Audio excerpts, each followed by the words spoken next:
Alhamdulillahilladzi an'amna bi nikmatil iman wal islam.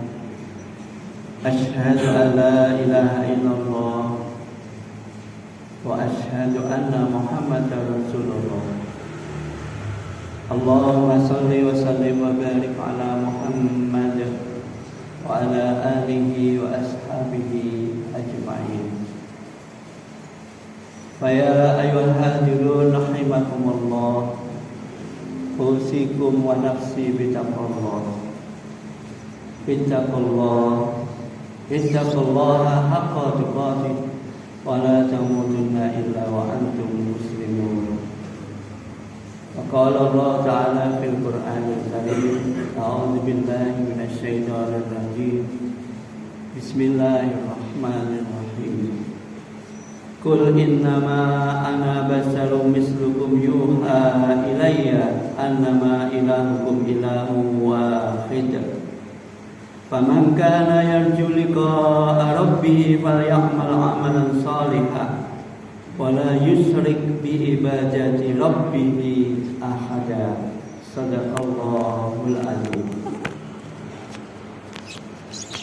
Jamaah salat Jumat yang berbahagia rahimakumullah, betapa banyak rahmat dan karunia Allah yang mungkin belum sempat kita syukuri.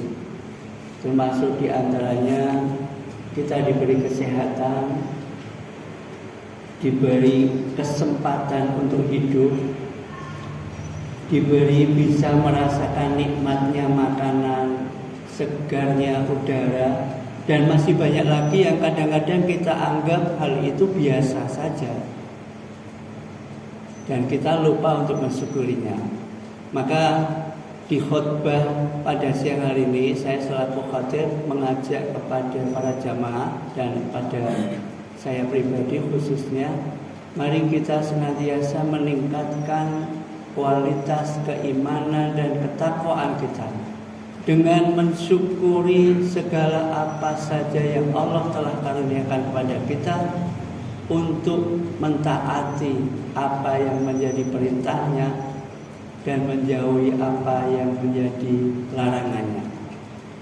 Apa saja yang Allah karuniakan kepada kita, kita gunakan untuk di jalan ketakwaan. Insya Allah jika hal demikian ini kita lakukan, maka lunaslah kita kewajiban sebagai hamba Allah sekaligus sebagai khalifatullah.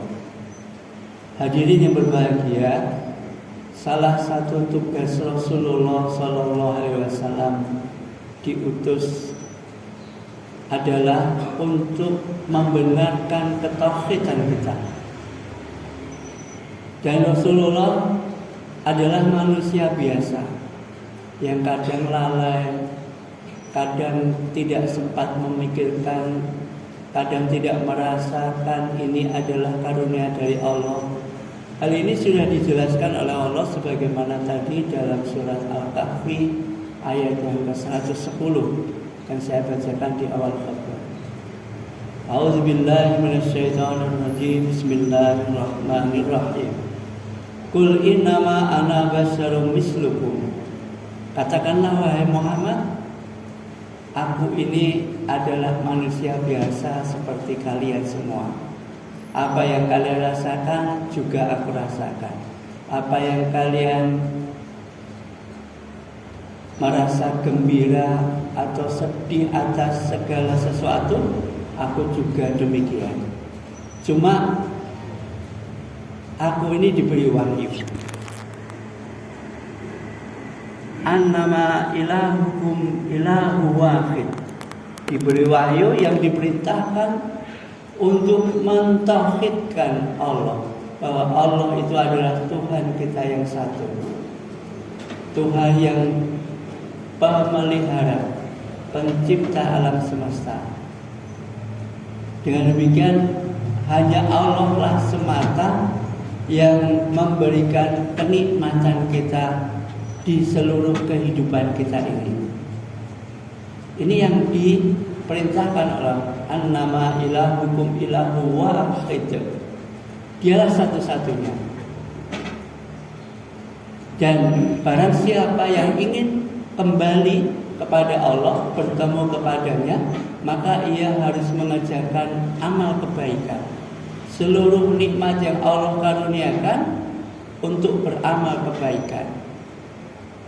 Dan kebaikannya itu tidak pernah ditujukan kepada siapapun, tidak pernah berharap kepada apapun, kecuali hanya kepada Allah.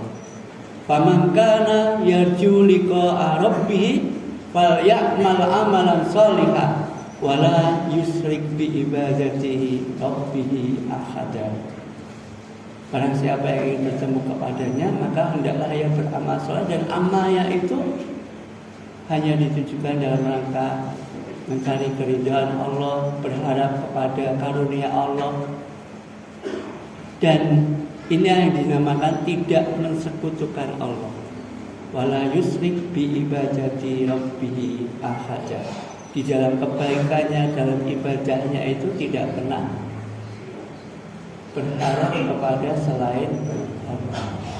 Hadirin yang berbahagia, dalam kehidupan kenyataan kita kadang-kadang kita ini lebih bisa mentaati aturan yang dibikin manusia daripada aturan yang dibikin oleh Allah. Saya selaku pegawai sangat takut kalau saya terlambat di sekolah. Tapi kadang-kadang saya santai saja ketika saya terlambat menjalankan perintahnya. Ini bisa jadi karena saya menganggap bahwa dengan bekerja itu saya bisa mendapatkan penghasilan yang menghidupi keluarga saya. Dan saya melupakan hakikat sebenarnya yang memberi kehidupan pada saya, yang memberi penghasilan, itu adalah Allah semata. Sehingga kadang-kadang kita itu memang lebih percaya kepada selain Allah daripada ketaatan kita ini kepada Allah kadang-kadang sangat diragukan. Kadang kita lebih percaya dengan teori-teori kesehatan misalkan. Kalau kita ingin sehat, makannya harus teratur, olahraganya teratur, tidurnya teratur. Tapi kita lupa bahwa kesehatan pun yang memberikan adalah Allah Subhanahu wa taala. Betapa banyak orang sudah hidup teratur, hidupnya enak, tidak pernah stres, tapi tiba-tiba mati. Kita sudah diberi contoh, misalkan Haji Mas Said, banyak lagi contoh-contoh yang lain. Tidak ada apa-apa, sehat senantiasa. Karena mereka menganggap bahwa kesehatan bisa saja diciptakan oleh kepribadian kita. Memang kadang kita lupa untuk mensyukuri. Begitu kita bangun tidur, kita lupa bahwa kita itu baru saja mati. Kemudian oleh Allah dikaruniai kesempatan untuk hidup kembali. Sehingga Rasulullah mengajarkan, alhamdulillahilladzi ahyana ba'dama amatana wa ilaihin nusyur. Inilah tugas Rasulullah, senantiasa mengarahkan kita jangan sampai kita itu ada sebersit pun dalam hati kita menganggap bahwa kita sehat, kita bisa hidup, kita bisa mendapat pekerjaan, mendapatkan rezeki itu karena usaha kita, karena kita sudah berusaha dengan keras. Kalau hal ini terjadi, kita tidak akan beda dengan Qarun. Karena Qarun ketika dia kaya, ketika diingatkan untuk kembali kepada Tuhannya, ia mengatakan bahwa ini semua harta ini hasil jerih payahku, karena aku bekerja dengan keras, bekerja dengan cerdas, bekerja dengan efektif, sehingga banyaklah hartaku. Lupa jika itu semua akal kita, skema hidup kita, itu pun yang mengatur adalah Allah Subhanahu wa ta'ala. Hadirin yang berbahagia, maka senantiasa kita ini dianjurkan untuk memperbaiki ketauhidan kita. Jaddidu imanakum bi asyhadu alla ilaha illallah wa asyhadu anna muhammadar rasulullah. Perbaikilah imanmu senantiasa dengan kesaksian bahwa tiada Tuhan, tiada sesuatu pun di dunia ini yang mengatur, yang memelihara, yang memberi kecuali hanya Allah Subhanahu wa ta'ala.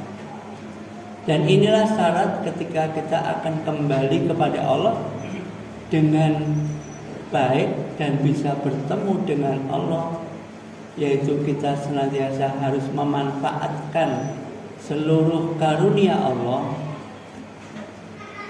untuk ketaatan kepadanya. Karena memang pantas dia itu adalah tempat bergantung bagi kita semua dan tempat bergantung bagi seluruh makhluk. Allahus Samad. Insya Allah kalau tugas ini kita bacakan, kita pelihara, senantiasa menjaga keimanan kita, jangan sampai kita ini beralih kepada anggapan bahwa semua ini adalah karena usaha kita sehat karena kita rajin olahraga, kita kaya karena kita rajin bekerja, kita pandai karena kita rajin belajar. Memang tidak salah, karena hukum Allah harus demikian. Tetapi semuanya itu tetap karena rahmatnya Allah Subhanahu wa ta'ala. Ini yang hendak diluruskan oleh Rasulullah. Annama ilahukum ilahu wahid.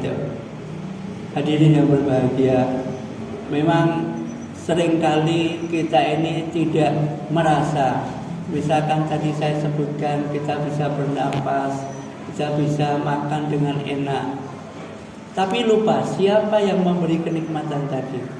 Maka salah satu jalan kenikmatan itu bisa kita ingat senantiasa, yaitu kita menjalankan ketaatan. Kita diingatkan dengan menjalankan sholat 5 waktu dalam sehari semalam. Insya Allah kalau ini kita lakukan menjadi pengingat senantiasa bahwa Allah lah zat yang maha pemberi rezeki, zat yang maha mengatur dunia ini. Bagaimana kita bisa lupa kepada zat yang memberi rezeki, sedangkan kita dengan alasan sibuk mencari rezeki. Ini yang terjadi sekarang. Orang dikatakan kenapa tidak sholat, sibuk bekerja. Bagaimana dia bisa lupa kepada zat yang memberi rezeki, sedangkan ia sibuk mencari rezeki. Ini satu hal yang kebodohan luar biasa.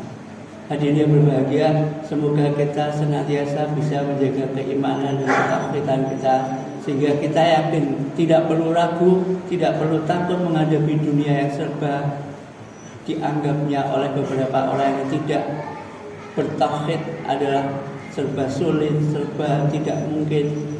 Karena kata Allah, la khaufun alaihim wala hum yahzanun. Tidak akan ada rasa takut, tidak akan ada rasa khawatir bagi orang-orang yang telah lurus tauhidnya.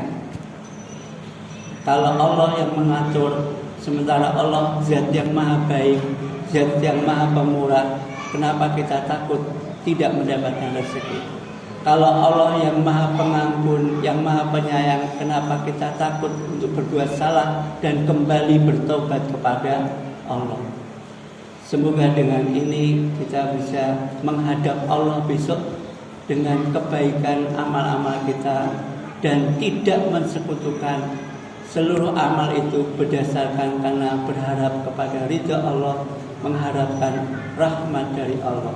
Barakallahu wa fil Qur'anil azim wa nafa'ani wa iyyakum bima fihi minal ayati wa dzikril hakim wa taqabbala minni wa minkum tilawatahu fastaghfiruhu innahu huwal ghafurur rahim.